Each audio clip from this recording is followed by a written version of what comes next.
जय Hind and hello guys, स्वागत है आपका आपके अपने YouTube चैनल ज्ञानदेव होस्ट में। और इस वीडियो में मैं आपको बताने वाला हूं सीआरपीएफ कांस्टेबल ट्रेड्समैन नई वैकेंसी 2026 ऑफिशियल सिलेबस के बारे में, एग्जाम पैटर्न के बारे में, सिलेक्शन प्रोसेस के बारे में, साथ ही साथ जो आपका ट्रेड टेस्ट होगा वो कैसे होगा उसके बारे में संपूर्ण जानकारी इस वीडियो के अंदर दी जाएगी। एंड गाइज ऐसा नहीं है कि अगर मैं आपको इस वीडियो के अंदर selection process, syllabus, exam pattern इसके बारे में बता रहा हूं तो मैं ये नहीं बताऊंगा कि कौन लोग इसमें अप्लाई कर सकते हैं। मैं ये भी आपको इस वीडियो के अंदर बताऊंगा और पहले यही बताऊंगा कि कौन लोग इसमें अप्लाई करने के लिए एलिजिबल है, और फिर आपको इसी वीडियो के अंदर बताया जाएगा कि कैसे इसमें आपका सिलेक्शन होगा, एग्जाम पैटर्न कैसा रहेगा, सिलेबस कैसा रहेगा, नेगेटिव मार्किंग होगी या फिर नहीं होगी। ये सब इन्फॉर्मेशन बहुत ही अच्छे से एक्सप्लेन की जाएगी, तो वीडियो को आपको पूरा देखना है। चलिए शुरू करते हैं।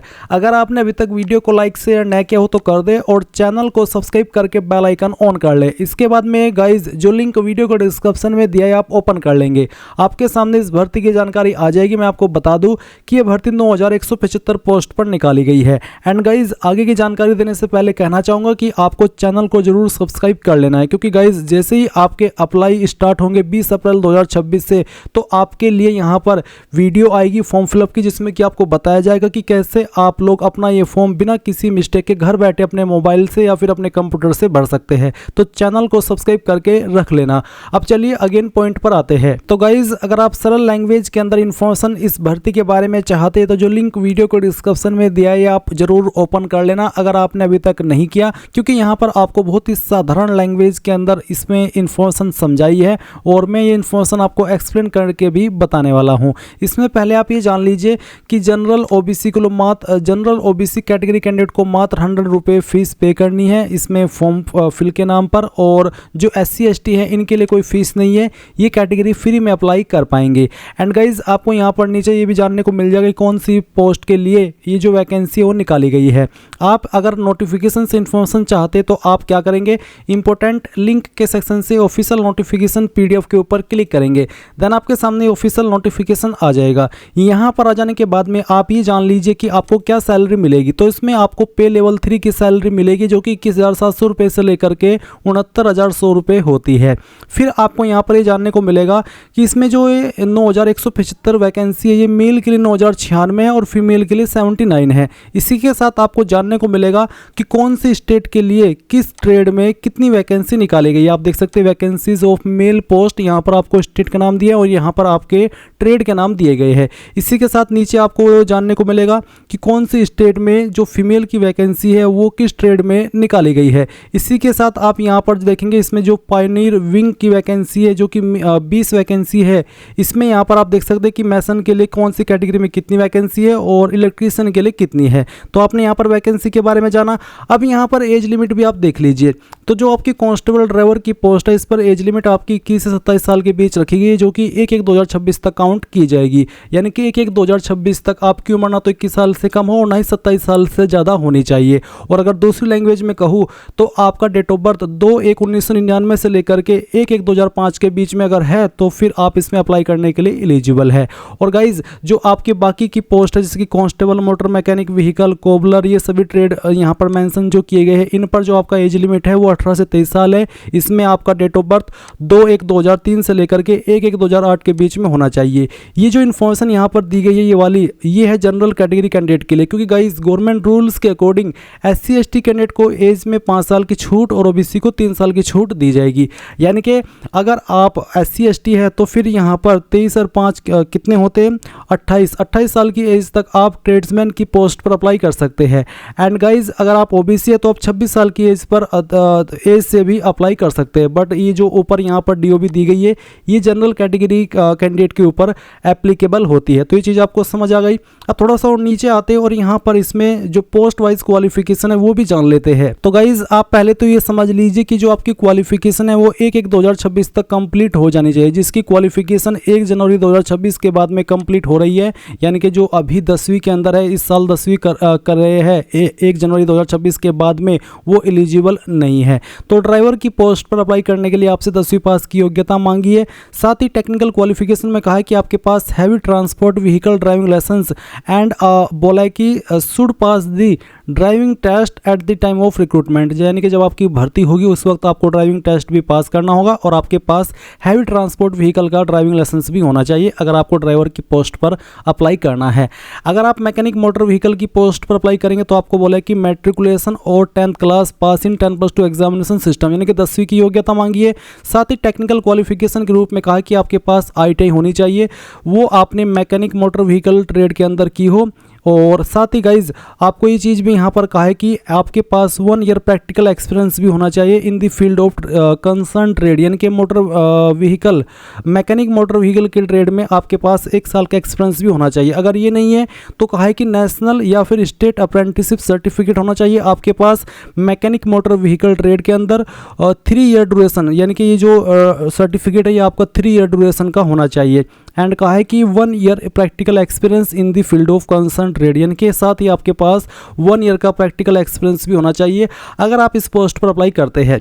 फिर जो आपके बाकी सभी ट्रेड बचते हैं, जिसमें कि कांस्टेबल के ऊपर आपने देखा होगा लिस्ट में काफ़ी सारे ट्रेड है, उन पर अप्लाई करने के लिए आपसे 10वीं पास की योग्यता मांगी है। और टेक्निकल क्वालिफिकेशन में कहा कि must be proficient and work in respective trade, यानी कि जिस भी ट्रेड में आप अप्लाई करेंगे उस ट्रेड की आपको अच्छी खासी नॉलेज होनी चाहिए और आपने उस ट्रेड के अंदर काम किया हो। कोई सर्टिफिकेट यहाँ से आपसे कंपलसरी रूप में नहीं मांगा, कोई एक्सपीरियंस आपसे कंपलसरी रूप में नहीं मांगा, बस ये कहा है कि 10वीं पास होने चाहिए और जिस भी ट्रेड में आपको अप्लाई करना है उस ट्रेड की आपको नॉलेज होनी चाहिए। क्योंकि आप देख सकते हैं यहाँ पर इसमें टेक्निकल क्वालिफिकेशन में बस यही बोला है कि मस्ट बी प्रोफिशिएंट, यानी कि प्रोफिशिएंट का मतलब होता है कि आपको उसके बारे में नॉलेज होनी चाहिए। एंड जो आपकी पायनियर विंग मैसन इलेक्ट्रीशियन की वैकेंसी, इस पर 10वीं पास की योग्यता और साथ ही 1 ईयर का एक्सपीरियंस मांगा है रेस्पेक्टिव ट्रेड, जो कि आपका मशीनरी और इलेक्ट्रीशियन है।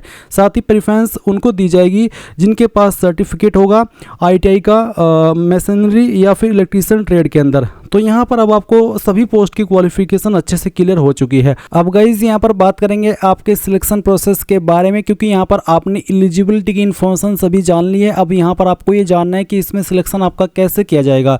तो आप यहाँ पर 12 पॉइंट में देख लीजिए, centre for PET PST trade test, document verification and detailed medical examination और रिव्यू मेडिकल एग्जामिनेशन। तो यहाँ पर आपको ये बताया कि कौन सी स्टेट के अंदर आपका रिक्रूटमेंट सेंटर कहाँ पर होने वाला है, उसकी जानकारी आप यहाँ पर देख सकते हैं। सिर्फ इन्हीं लोकेशन पर आपका जो भी सिलेक्शन से जुड़ा हुआ प्रोसेस है वो कंडक्ट किया जाएगा।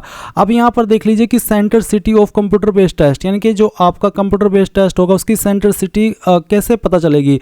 तो कहा है कि will be decided as per the number of candidates qualified in PET and PST, as all PET PST qualified candidates will be shortlisted for CBT, यानी कि ये आपको बाद में बताया जाएगा और वो तब बताया जाएगा जब आप इसमें PET एंड PST देंगे और उसमें जो कैंडिडेट क्वालिफाई करेंगे उन क्वालिफाई कैंडिडेट को बाद में ये बताया जाएगा कि आप कैसे या फिर कहाँ पर आपका CBT होगा। तो ये चीज़ आपको समझ में आ गई। इसमें यह भी कहा है कि candidates will be asked to go through biometric data capturing following by PET PST, यानी कि जब आपका इसमें CBT होगा तो उसमें यहाँ पर आपका बायोमेट्रिक को जो टेस्ट होता है या कह लीजिए कि बायोमेट्रिक वेरिफिकेशन होता है आपका ID का, वो किया जाएगा।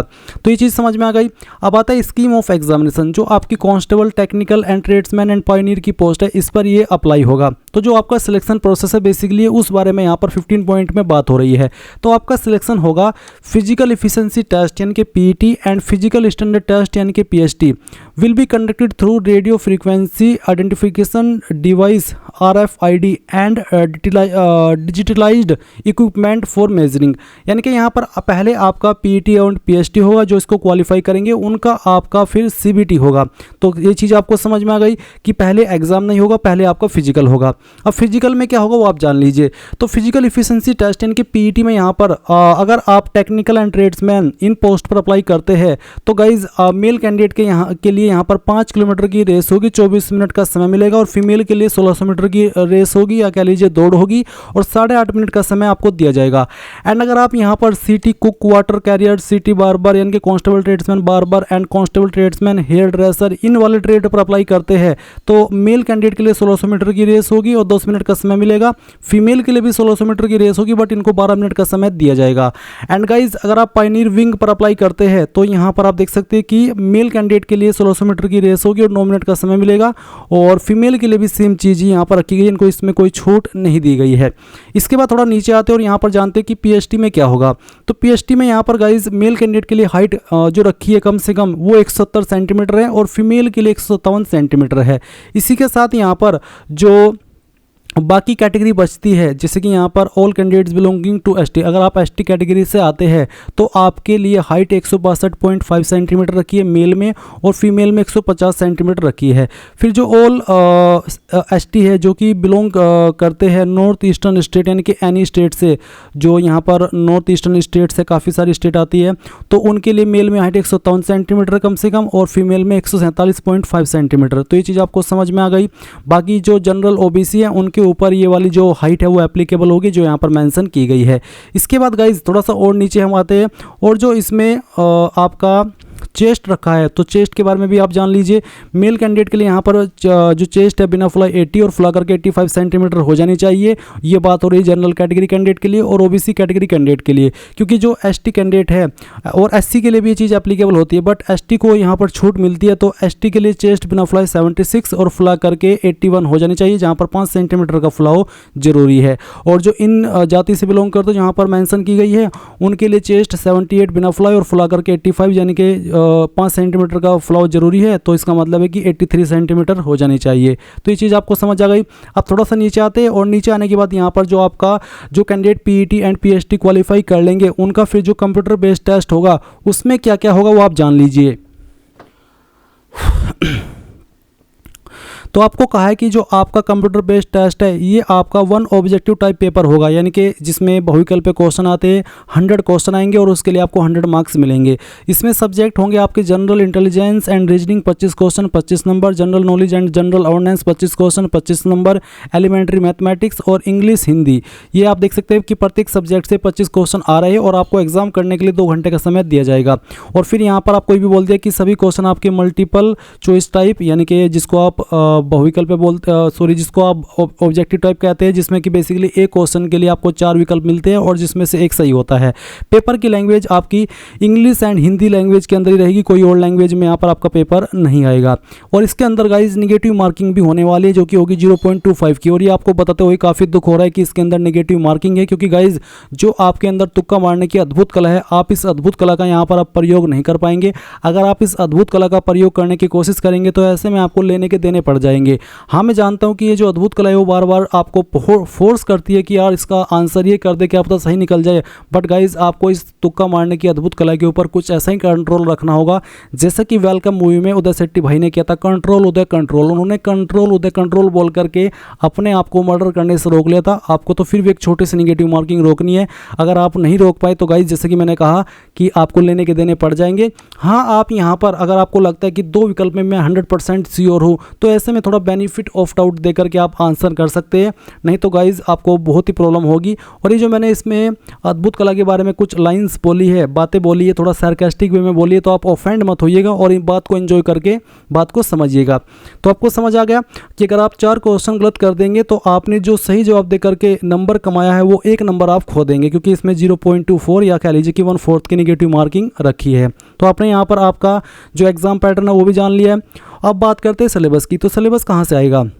तो आपको ये कहा कि जो भी इसमें क्वेश्चन आएंगे आपके वो आपके मैट्रिकुलेशन लेवल के रहेंगे, यानी कि जो क्वेश्चन का लेवल, डिफ़िकल्टी लेवल जो भी होता है आपको 10वीं के पेपर में देखने को मिलता है, वही डिफ़िकल्टी लेवल आपको इस एग्ज़ाम के अंदर देखने को मिलेगा। और गाइज जैसे कि आप देख सकते हैं कि जो आपका सब्जेक्ट है जनरल इंटेलिजेंस एंड रीजनिंग, तो इसमें आपके क्वेश्चन आएंगे analytical aptitude and ability to observe and distinguish pattern will be tested through question principally of non verbal type. इसमें यहाँ पर बेसिकली जैसे कि यहाँ पर similarities and differences, spatial visualisation, special orientation, visual memory, discrimination, observation, relationship concept, arithmetical reasoning, इन सभी topic से क्वेश्चन आएंगे। तो अगर आपको इस सब्जेक्ट को पक्का करना है तो आपको इन टॉपिक्स को पढ़ना होगा।